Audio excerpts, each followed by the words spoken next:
আবার লেখা আছে কেউ যদি পালিয়ে যায়, কারুর বউকে নিয়ে পালায়, 24 ঘন্টার মধ্যে ফেরত আনা হয়। আমি খালি চিন্তা করছি আল্লাহ জায়েজ নাই, না হলে আমি তোর বউটাই নিয়ে পালাতাম। খালি শরীয়তে জায়েজ নাই তাই। তোমার বউয়ের প্রতি ইয়াসিনের হক বেশি না তোমার হক বেশি? যদি তোমার হক বেশি হয়, তোমার কবরে যাওয়া হারাম, ইয়াসিনের কবরে কি করে জায়েজ হবে? আমি তো পরপুরুষ, ঠিক কি না? কথা বলেন। হ্যাঁ, শুনেলেন। এরপর মায়েরা শুনবেন যাদের কানে আওয়াজ যাচ্ছে, মেয়েদের মাজারে যাওয়া তো দূরের কথা, কোন মেয়ে যদি মনে মনে নিয়ত করে সেটাও হারাম। কোন মৌলবি যদি হালাল বলে, আমি সাধারণ মূর্খ লোকের সঙ্গে তর্ক করব না, আলেম হতে হবে বাজাপ্তা, তাকে নিয়ে আসুন, সে খালি প্রমাণ করে দিবে হাদিস আর কোরআন থেকে যে মেয়েরা মাজারে গিয়ে সিজদা দিবে, মাজারে যেতে পাবে, আমি তার আভারী থাকবো, আমি উইথড্র করে ক্ষমা চেয়ে নেব স্টেজ। দেখে নিয়ে আসুন কোন মৌলবি আছে, পানিটা দেন। ওই জন্য হালালটাকে হালাল বলে মানুন, হারামটাকে হারাম বলে মানুন। বিসমিল্লাহ। অনেক মায়েরা নামাজ পড়ে না, এই জন্য তারা জানে আমি নামাজ পড়ি না, রোজা রাখি না, তো কি হয়েছে? ইয়াসিন সাহেবের মতো পীর ধরেছে, এই তো জান্নাতে নিয়ে যাবে। বড় কষ্টের বিষয়। আপনারা মনে করছেন আমি পীর মানি না? আমার উস্তাদে মাহতারাম দারুল উলুম দেওবন্দের উস্তাদ হযরত মাওলানা মুফতি ইউসুফ সাহেব তাউলি, তিনি হচ্ছেন বড় মুফতি সাহেবের খলিফা, আর আমি তার জুতো সুজা করার যোগ্যতা রাখি না। আমি তাহলে পীর বিরোধী হলাম কি করে? আমি তো পীরের ছাত্র। কথাটা বুঝতে পেরেছেন না পারেন? আমার ভাই, লোকরা মনে করে এই লোকটা মনে হয় পীর বিরোধী। আমি জীবনেও পীর বিরোধী নয়, আমি ভণ্ডদের বিরোধী।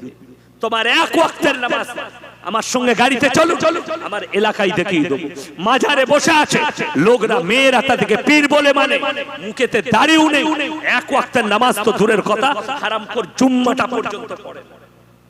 দেখিয়ে দেবো আমি এমনই বাপের বেটা, আপনাকে সাথে করে মাজারের সামনে তার চোখে আঙ্গুল দিয়ে দেখাবো, আয় দেখ এই মালটা। সে কিন্তু কথা বলতে পারবে না। আমার এতটাই সাহস আছে আল্লাহর কৃপায় আমার এলাকায়, তার মাজারে নিয়ে গিয়ে দেখাবো। আসুন, দাওয়াত দিলাম, চলুন রোজার মাসে আসুন, ইফতারি করবেন আমার সঙ্গে, আমার মাসে সেহরি খাবেন আমার কাছে। দাওয়াত দিলাম, নিয়ে গিয়ে দেখি, ভাই দেখো এই লোকটা বসে আছে, এই নামাজ পড়ে, এই দেখো এই লোকটা বসে আছে, মাদুলির ভেতরে ধুলো ভরে দিচ্ছে হারাম লোককে। আর অনেকজন আর অতি ছেলে হয়ে যাচ্ছে, বড় কষ্ট এটাই। আবার অনেক মাল আছে, তারা বলছে আমার তাবিজে বেটা ছেলে হয়, খোঁজ নিয়ে দেখুন হারাম করে একটাও বেটা। আপনারা বলুন, আমাদের মতো হুজুরের তাবিজে যদি বেটা ছেলে হতো, তাহলে পঞ্চায়েতটা কার দখলে হতো? আমাদের দখলে। মার তাবিজ আর বছরে একটা করে বেটালে। কথা বুঝতে পারেন না? আমাদের দেশের ছেলেরা জানে না, কি বুঝলেন, লোকরাও জানে না। মেয়েরা আবার আমাদের কাছে বলে হুজুর বস করার তাবিজ দে। তাবিজে যদি বস করা হতো, আমি ইয়াসিন মোদিজিকে বস করে লিতাম। মার তাবিজ আর টান। শুনেননি আমার বয়ান? কি বুঝলেন? যুবকরা বলে হুজুর প্রেম করি, ভালোবাসি। 24 পরগনার একটা মেয়ে ফোন করেছে আমার, কি বুঝলেন, সে বলছে আমি একটা নেতাকে ভালোবাসি। আমি কিন্তু তার নাম করব না, নেতা, পপুলারিটি নেতা, তার সঙ্গে প্রেম আছে। আপনার বয়ান শুনি হুজুর কোন লাইন আছে নাকি? আমি তাবিজে বলে, হ্যাঁ তাবিজে এনে দিতে পারবেন না, সে যেন আমার কাছে চলে আসে। আমি সে যদি তোর কাছে চলে যাবে তো তুই আমার কাছে আসবি, আমি তো তোকে টেনে লুব। সে বলে হুজুর একটু করে দেন। আমি তোমাকে উত্তর দিয়ে দিলাম, তাবিজে যদি তোমার কাছে সে আসে, আমি তার কাছে পাঠাবো না, তোকে আমার কাছে টেনে নেব। আপনি পেপার খুলেন, আনন্দবাজার পত্রিকার প্রথম পৃষ্ঠাতেই অ্যাড দেয়া থাকে, কলকাতার ঠাকুর পুকুরের অমুক বাবা একটাই ফোনেতে, কি বুঝলেন, প্রেমের ব্যর্থতা থেকে সফলতা পায়। আবার লেখা আছে কেউ যদি পালিয়ে যায়, কারুর বউকে নিয়ে পালায়, 24 ঘন্টার মধ্যে ফেরত আনা হয়। আমি খালি চিন্তা করছি আল্লাহ জায়েজ নাই, না হলে আমি তোর বউটাই নিয়ে পালাতাম। খালি শরীয়তে জায়েজ নাই তাই, আল্লাহ হারাম করেছে তাই। নাউজুবিল্লাহ, এত বড় বেবুনিয়াদি কথা আর শরীয়ত সম্মত হারাম ভাষা। আমি খালি চিন্তা করি, দেখবেন আমাদের দেশে অনেক মৌলবি আছে জামা মেপে রোগ বলে দেয় এরকম করে।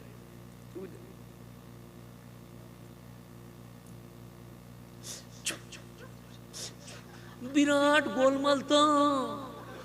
আর এরকম যদি জামা মেপে দেয়, আমাদের দেশের অনেক মেয়েরা বলে কি জানেলো, বিরাট জাননেওয়ালা। কি বললেন? সমাজ তো ধ্বংস হয়েছে। আমাদের পুরুষ যারা আছে, যুবকরা, তারা কার কথা মেনে চলে? বইয়ের গুলামি করবে, কিয়ামতের আলামত। আমাদের হাদিস তো আর চলছে না, বন্ধ। এখন হাদিসুন নিসা, এই যে রোজা সম্পর্কে লিখেছে, কি বলবো, আমাদের হাদিস চলে। আমি কালকের জলসায় বলেছি, আমাদের মেয়েরা যা হাদিস বলবে কাল থেকে শুনতে পাবেন, ঝামেলা শেষ থাকবে না হাদিসে। কি অনেক মেয়েরা এই রোজার মাসে দেখবেন সবজি কাটছে, কি হলো গো, বলে আমার দাদি বলেছে রোজা রাখলে থুপ ফেলতে হয়, গিলে নিলে রোজা হবে না। আমি তোর দাদিও কেলানি খাবে আর তুইও খাবি কেন? এটা তো তোর বানানো, তোর দাদির হাদিস, এটা কোরআন হাদিস নয়, তোর দাদির হাদিস। কেন? যদি বলিস হাদিস মানবো ইসলাম, শরীয়তে বলছে মাসলায় আছে, থুপ তোমরা যেমন স্বাভাবিক ফেলো স্বাভাবিক ফেলবে, স্বাভাবিক গিললে স্বাভাবিক গিলবে, এটাই স্বাভাবিক। আমার ভাই, রমজান মাস আলেমদের সঙ্গে স্টাডি করবে। রমজান মাস আসছে, মেয়েরা আবার ফতোয়া দেয়, কি বুঝলেন, রোজার মাস কাল থেকে শুরু, সেই দিকে স্বামীকে বলবে একসাথে শুতে নেই, আলাদা শো। স্বামী মনে মনে করে আল্লাহ আমার বিবির মতো ওলিয়ার মেয়ে না, এবার হুজুরকে জিজ্ঞেস করে, আমি তো বউকে জড়িয়ে ধরে শুই। কথাটা বুঝতে পেরেছেন না পারেনি? কে বললো স্বামী স্ত্রী এক কাছে শোয়া যাবে না? গলায় হাত দিয়ে শো, কোনো অসুবিধা নাই। আপনার রোজার জন্য শর্ত যেটা, রোজা রাখা অবস্থায় তোমার স্বামী স্ত্রী মিলন করা যাবে না, এটা হচ্ছে শর্ত। অনেকজন বলে, মেয়েরা বলে চুমু খেলে রোজা ভেঙে যাবে। পেলি কোথায়, আমি তো রোজ চুমু খাই। যুবকরা হাসছে, দেখো এই রমজান মাসে শুনেলেন, মেয়েরা অনেক লোক মনে করে রমজান মাসে স্বামী স্ত্রী মিলন করা হারাম। কোন সময় হারাম শুনেলেন? রোজা অবস্থায়। কিন্তু কেউ যদি মনে করে খাবার দাবার বেশির জন্য তার শরীরের উত্তেজনা আসে, ইফতারি করে তারাবির নামাজ পড়ে, তারপরে তুমি যদি মনে করো রাত্রিতে স্ত্রী মিলন করব, হারাম লয়, জায়েজ আছে, কোনো অসুবিধা নাই। সাহরির আগে তোমাকে গোসল করে নিতে হবে। অনেকজন আমাকে কালকে একজন প্রশ্ন লিখে দিয়েছে, হুজুর গোসল তো করব, আমার স্ত্রী যে গোসল করবে ঠান্ডা লেগে যাবে না, মাথার চুল কি করে শুকাবে? আমি বললাম আবে মেশিন উঠেছে, চুল শুকানো মেশিন উঠেনি, কিনে নিবে, কারেন্টে লাগাবে, চুল শুকিয়ে যাবে। অনেক যুবক মনে মনে ভাবছে শালা কাল কি কিনবো, তাই না? আর অনেকজন তো ভাবছে শালা ভালো হুজুর এনেছিস, লাইন করে দিল না। আমি আপনাদেরকে লাইন বলিনি, ব্যভিচার থেকে বাঁচাতে বলেছি। ক্লিয়ারটা বললাম যে আপনার যদি উত্তেজনা জাগে, আপনি এই সময়ে করতে পারেন, সাহারির আগে আপনাকে কিন্তু ফরজ গোসল করে নিতে হবে। এটা হচ্ছে মাসলা। তৃতীয় নম্বর, আমার ভাই, তারাবি এবং রোজা। অনেক মেয়েরা ফতোয়া দেয় তারাবির নামাজ কেউ যদি না পড়ে তার রোজা হবে না। এটা ভুল কথা। তারাবি না পড়লে গুনাহ হবে, কিন্তু রোজার সাথে তারাবির সাথ নাই, রোজার নেকি সে পাবে, রোজাও হবে। জোরে বলুন সুবহানাল্লাহ। চিন্তার কোনো কারণ নাই। এই মেয়েদের হাদিস শুনলে আপনি বিপদে পড়বেন, ওই জন্য শুনবেন না। আমার ভাই, আপনি যার কাছ থেকে ইসলাম শিখছেন ভালো করে স্টাডি করবেন, তা না হলে কিন্তু সমাজ বিপদগ্রস্ত হবে। কালকেই আমাকে মোবাইলে একজন একটা ফটো পাঠিয়েছে, আমাদেরই মতো আলেমের, আপনাদেরকে দেখাই তিনি কি লিখেছে। এই ফটোটা আমি দেখাচ্ছি এই জন্যে, এই দেখেন আমি নাম করে বলে দিচ্ছি কেন, এখানে আমার আব্বাজিরও নাম লেখা আছে, অনেক হুজুরদেরও নাম লেখা আছে। ইনার যিনি লিখেছেন এটা তিনার ফরম জলসার দাওয়াত লাই। আমি তো ফরম নাই আমার, আমি ডায়েরিতে লিখে নি চলে আসি, ফরম ফিলআপ করতে হয়। এখানে লেখা আছে পীরজাদা আলহাজ মোল্লা ওমর সিদ্দিকী আল কুরেশি, ফুরফুরার একজন ভালো হুজুর, আল্লাহ তিনার হায়াত দারাজ করুক, বলুন আমিন। তিনি লিখেছেন প্রতি শুক্রবার বাড়িতে থাকি, বর্তমান কিছু আলেম বসিরহাটের আল্লামা হুজুর কেবলা রহমতুল্লাহ আলাইকে মুজাদ্দেদ দাবি করায় ও কিছু আলেম ফুরফুরা শরীফের ভাই সাহেব কেবলাগণের প্রতি কুধারণা করার জন্য নিম্নলিখিত আলেমদের সঙ্গে মাহফিল করি না। কে কে আছেন শুনেলেন। আমার আব্বাজি 55 বছর বয়ান করছে, কত বললাম 55। মওলানা শওকত আলী সাহেব আপনারা ইউটিউবে দেখতে পারেন। কেউ যদি একটা বয়ান আমার আব্বার বার করতে পারে যে ফুরফুরার হুজুরদের বিরুদ্ধে আমার আব্বাজি একটা কথা বলেছে, আমি এতক্ষণ বয়ান করলাম দাদা হুজুর পীর কেবলা সম্পর্কে কুটুটিকর মন্তব্য করলাম, কথা বলেন না। শুধু তাই নয়, খাজা মঈনুদ্দিন চিশতি রহমাতুল্লাহ আলাইহির নাম নিলাম, কুরুচিকর মন্তব্য করলাম না। কোন হক্কানি পীর কোন হক্কানি আলেমের বিপক্ষে নয়। ইনি লিখেছেন হাফেজ শামসুল রহমান, তিনি হচ্ছেন বইকার, তিনার সঙ্গে জলসা করেন না, তিনি নাহক পথে আছেন। মোল্লা আব্দুল মতিন বইকার, তিনিও খারাপ ইনার কাছে, তিনার সঙ্গেও জলসা করেন। সৈয়দ আলী আসগর পীরজাদা মেদিনীপুর, তিনিও খারাপ মানুষ উনার কাছে, উনিও বেলাইনের লোক, উনার সাথে জলসা করেন না।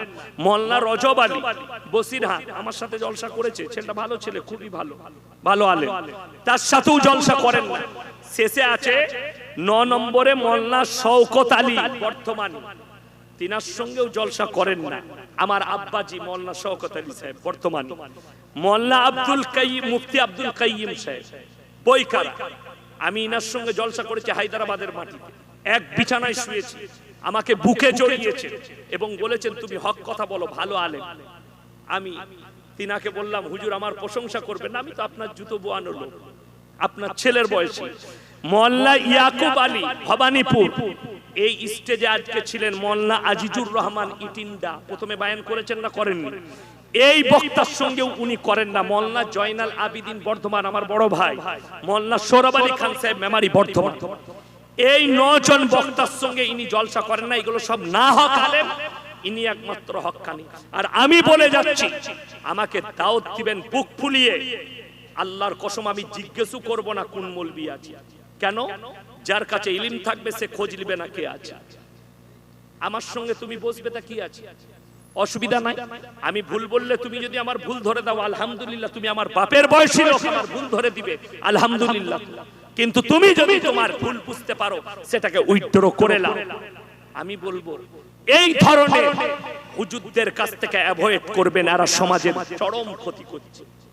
আমরা এক স্টেজে বয়ান করি, আমি সেদিনে ফুরফুরার মাটিতে জলসা করেছি, আল্লামা রুহুল আমিন সাহেবের পুতা, তিনি ছিলেন আমার আগে, বুকে জড়িয়ে পড়লেন, হুজুর আপনার বয়ান আমি শুনি, আপনি হক্কানি আলেম, বুকে জড়ালেন, আপনি চালিয়ে যান, আপনার পাশে আছি, কখনো সুযোগ হলে আমাদের কিরাতের মাহফিল হয় আপনাকে দাওয়াত দিলাম, আপনার উস্তাদ আসে কারি ইসমাইল বিসমিল্লাহ, আমার উস্তাদে মুহতারাম কারি আব্দুর রউফ সাহেব দারুল দেওবন্দ আমার পরীক্ষা নিয়েছেন গুজরাটে, তিনিও আমার উস্তাদুল আসাতিজা আছে, আপনি আসবেন, কোনো দ্বন্দ্ব নাই।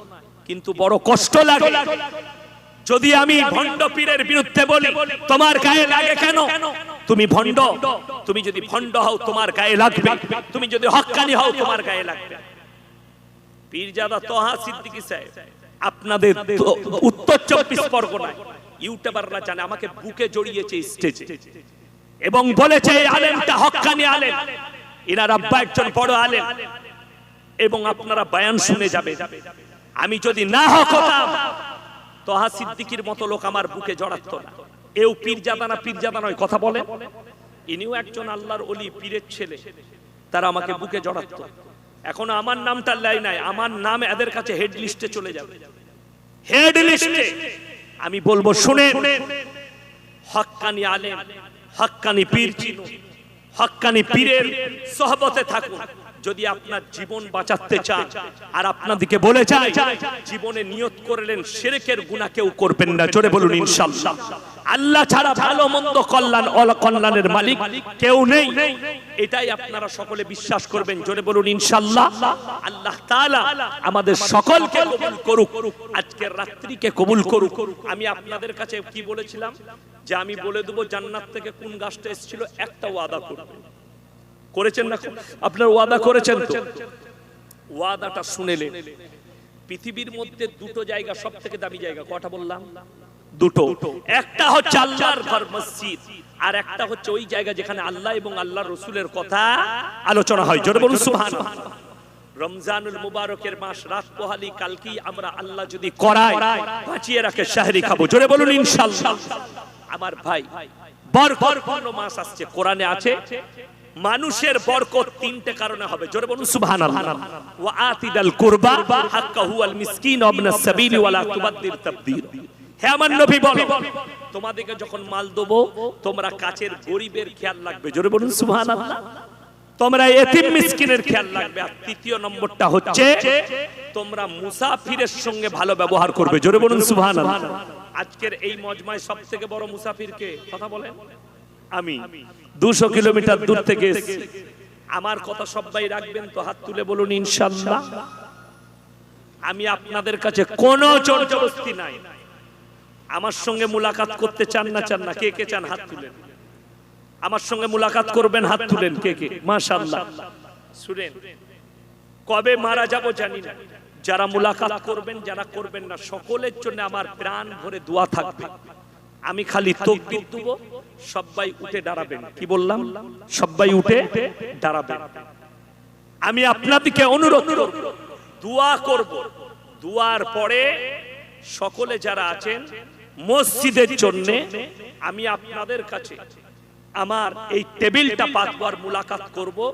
যে যা পারবেন 100, 200, 500, 300, 400, 50, 10, 20 কেউ বাদ যাবেন না। পকেটে এনেছেন, টেবিলে দিয়ে যাবেন, আমার সঙ্গে মুলাকাত করে যাবেন। সবাই একবার দরুদ শরীফ পড়ি, আল্লাহুম্মা